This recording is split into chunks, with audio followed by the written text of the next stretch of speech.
Hello दोस्तों, वेडमेड official के इस वीडियो में आपका स्वागत है। और आज एक हम नए टॉपिक के बारे में बात करने वाले हैं। तो चलिए वीडियो को स्टार्ट करते हैं। दोस्तों, इस वीडियो में हम बात करेंगे कि भारत में अभी तक कितने पेंशन स्कीम योजनाएं जो हैं चलाई जा रही हैं और आने वाले टाइम में और कौन से पेंशन स्कीम जो है चलाई जाने वाली है। तो चलिए इन्हीं के बारे में बात करेंगे। तो सबसे पहले हम बात करते हैं कि 2004 से पहले जितने भी सरकारी कर्मचारी थे उनको ओल्ड पेंशन स्कीम के तहत पेंशन मिलती आ रही थी।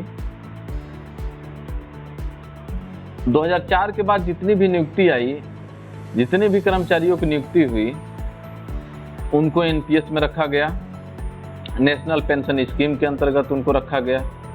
लेकिन अब जो है सरकार एक नए पेंशन स्कीम का विकल्प दे दी है जो 1 अप्रैल 2025 से लागू होने वाला है।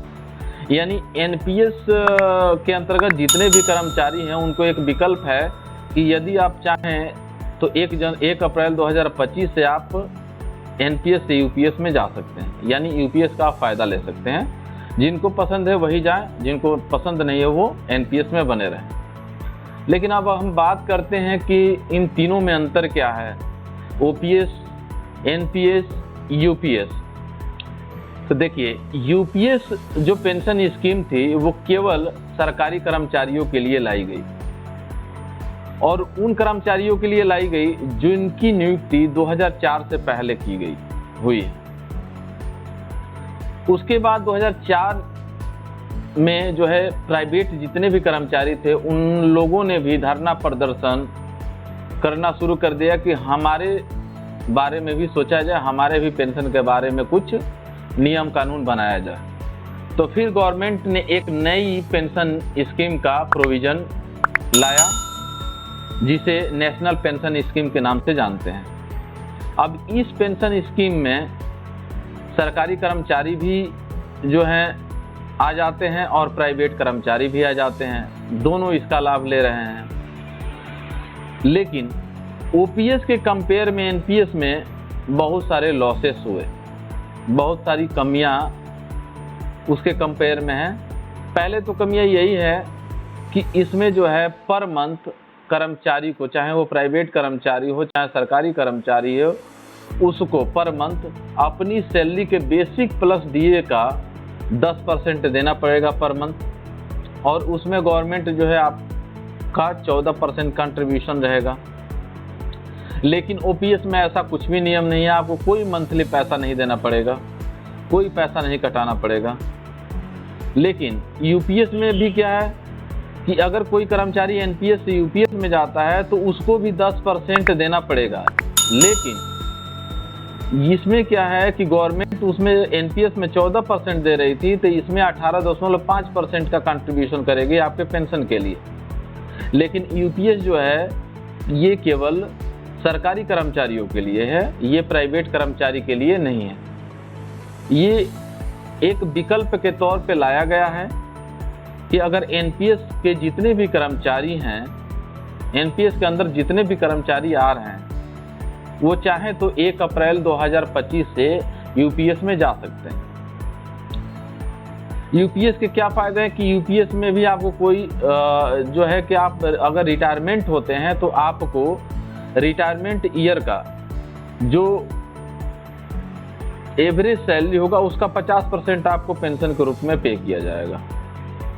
यूपीएस में ये भी प्रावधान किया गया है कि अगर कर्मचारी की मृत्यु होती है तो जो कर्मचारी का जितना भी पेंशन मंथली बन रहा होगा उसका 60% जो है पेंशन उसके परिवार को मिलेगा। ये भी इसमें रूल है। लेकिन रूल ये भी है कि अगर एक बार अगर आप एनपीएस से यूपीएस में चले जाते हैं तो फिर आप जो है यूपीएस से एनपीएस में नहीं आ सकते हैं।